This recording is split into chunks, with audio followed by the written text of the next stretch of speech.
How to process the master bus in Logic Pro. Are you curious about how to process the master bus in Logic Pro? This is an essential step in your electronic music production journey.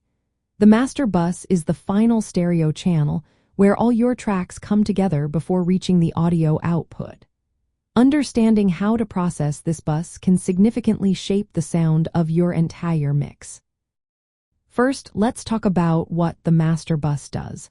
It combines all individual tracks, buses, and auxiliary sends into one stereo output. This means any processing applied here affects the entire mix.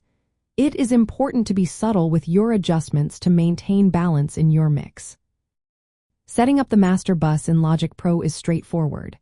By default, all tracks route to the stereo output channel, which is your master bus. For more control, you can create a summing stack or a dedicated bus channel.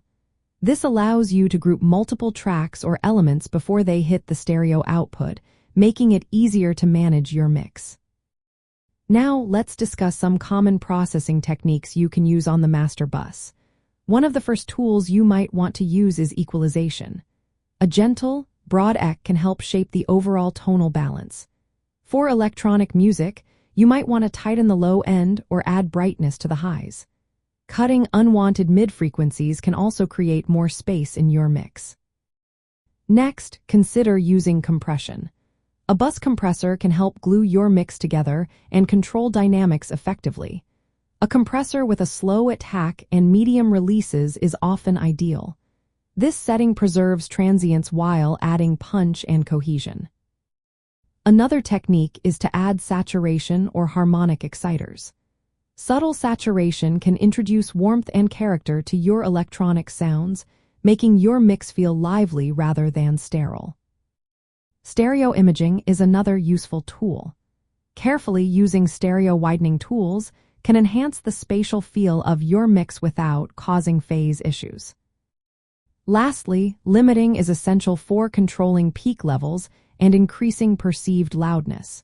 This is particularly important in electronic music, where loud and punchy mixes are common. For practical workflow tips, start your mix by balancing levels and panning individual tracks without any plugins.